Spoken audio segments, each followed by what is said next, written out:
Hello friends, and welcome back to another guide for Marvel Contest of Champions. This is the second part of my beginner's guide to the Labyrinth of Legends. Now if you've watched part 1, you now have some basic expectations for what this content will look like, and you have an idea of the options available to you for a first path. In this part of the guide, we're going to be talking about team building, resources, and some skills that you should be comfortable utilizing in order to give yourself the greatest chance of success. Now, when it comes to team building, I tend to think that champions for a first clear of Labyrinth fall into one of three categories. The first category is your cheat codes, and unsurprisingly, Aegon makes completion and the vast majority of exploration of Labyrinth almost a complete afterthought. There are very few fights that he can't naturally counter just by being there, and if you have him and he's duped, there is really no reason to use anybody else. The other cheat code for the easy path is Mr. Fantastic. So the basic idea here is that one of his synergies interacts with a Limber node, and this results in near permanent debuff duration. So at a minimum, you need Invisible Woman on your team, and for maximum damage, you need the whole Fantastic Four and either a second Mr. Fantastic or one of the Power Sting synergy partners. So KT1 did a full run of the easy path with Mr. Fantastic, where he demonstrates this effect in action. I would encourage you to check out that video. Now, if you don't have one of the cheat codes, don't worry. There are several other top options to consider. Guillotine 2099, Ghost, and Domino are all great champs to use for a first clear. Now, when it comes to Guillotine, I would argue that she is the second best Labyrinth champion overall behind Aegon. She doesn't need any synergies to be good, which means you have the luxury of bringing hard counters to specific fights like Magic, or synergies to assist with survivability like Nick Fury and Quake, or Heimdall. In addition, between her immunities, heal reversal mechanic, and the overall best maximum damage potential in the game, Guillotine can easily take 3 of the 4 corner fights if you so desire.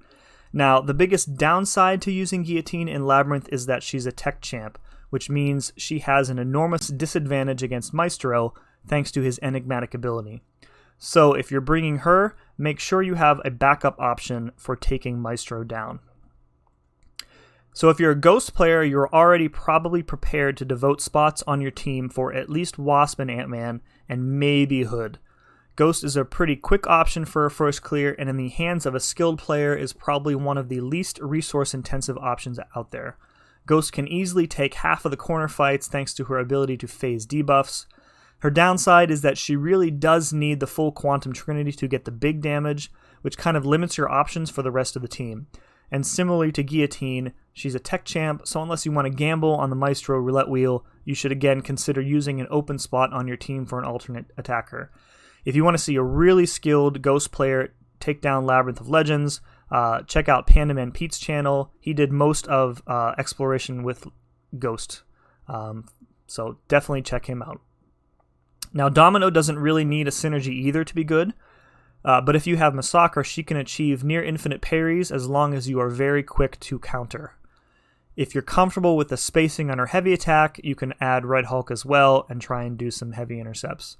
Domino has incredible bleed damage, and her natural ability accuracy reduction means that she can also mitigate the abilities of annoying Labyrinth opponents like Magic and Ant-Man. And as a mutant champ, she won't be able to use many special attacks against Maestro, so you might want to keep that in mind.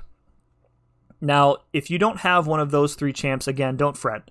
There are plenty of other solid options as well. Medusa with the Inhuman Royal Family, Sparky, Night Monkey, Nick Fury, Blade with the Holy Trinity, She-Hulk, Colossus, Morningstar, Old Man Logan, Sentinel, Red Hulk, X-23 Venom, Gwenpool, all can do a first clear of Labyrinth without too many problems. There's always old reliable Star-Lord too. Realistically, any champ can do the easy path if you're okay spending the units.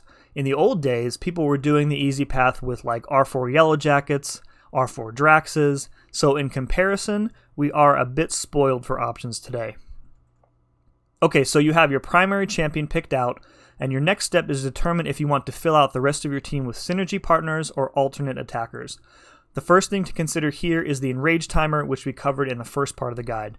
If your primary champion is an R4 5-star, then you'll need to add some attack synergies to your team in order to get your attack rating above 2,000.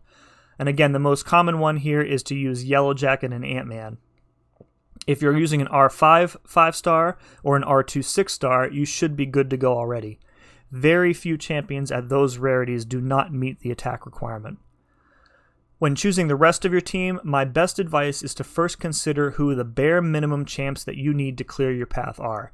Do you have a counter for Magic? Do you have a good champ for Maestro? And once you have those decisions made, then start filling in the team with synergy partners or hard counters for the corner fights if you're going that route. So for me, when I did my easy path, I knew that the 3 champs that I absolutely could not go without were Blade, Sparky, and Ghost Rider. That left me 2 spots to work with, so I chose Void to take X23, and then a soon-to-be KO'd Nick Fury for a 20% hero attack bonus for both Blade and Sparky.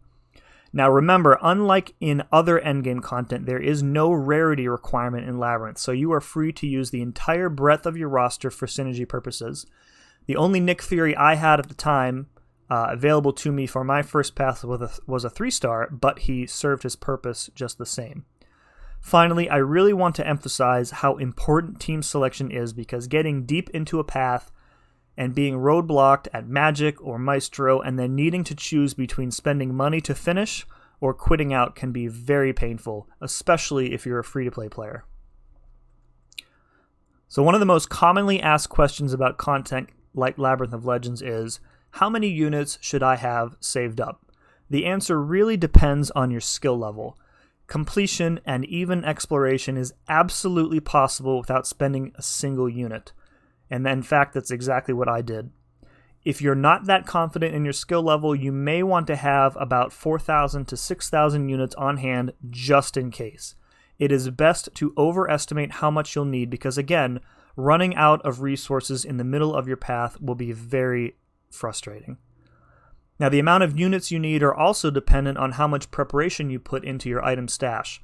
This starts with your propensity to hoard the free 4-hour crystals.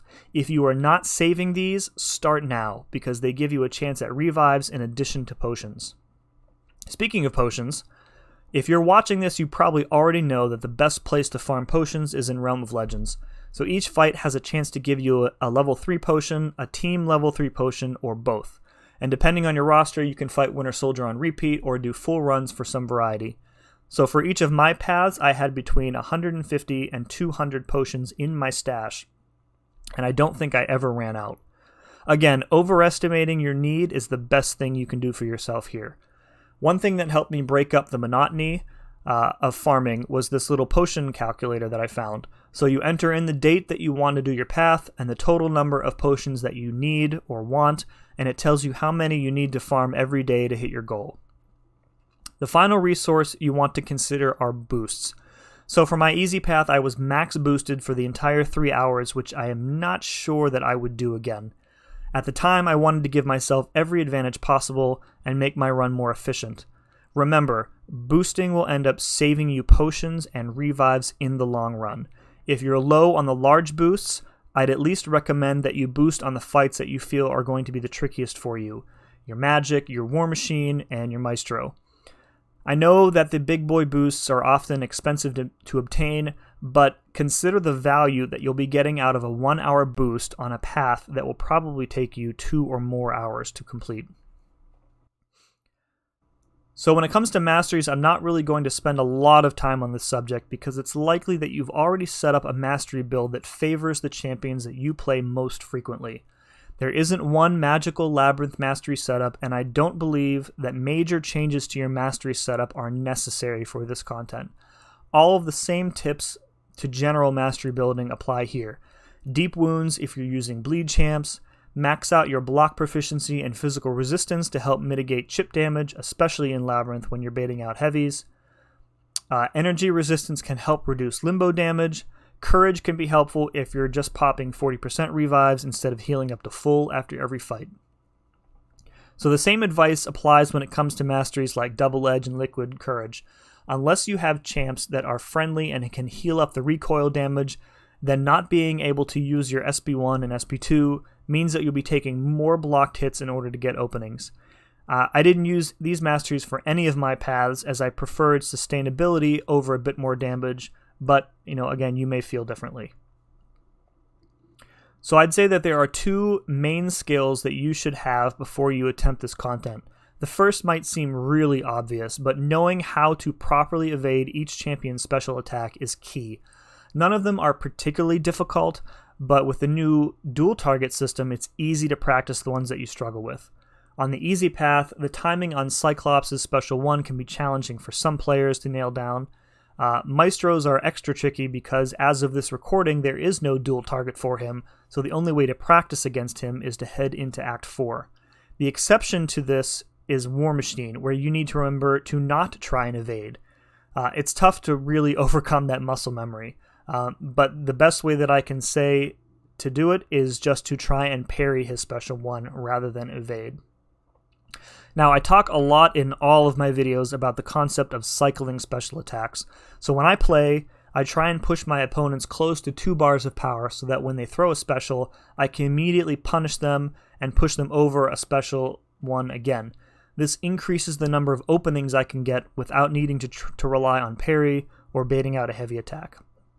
Remember that hitting into a block gives your opponent a small amount of power per blocked hit, so you can use this to push them over when they're really close to a bar of power. The second skill that you really need to have is a solid understanding of how to intercept properly. With the Limber node active, you'll be unable to consistently rely on parries to get an opening for yourself, at least for very long. There are a few different types of intercepts, but the light attack backdraft will be your bread and butter. I highly recommend checking out Dork Lessons' channel. Dave has a video on how to intercept, and his Instinctive Touch series is a great technical showcase for how to play without relying on parry. Okay, so that's a wrap on part 2. In the third and final part, we're going to take a stroll down the easy path and talk about each opponent you'll be seeing. If you enjoyed this guide, please hit that like button and sub to get notified when the rest of it goes live. And as usual, thank you very much for watching, and we'll see you again next time.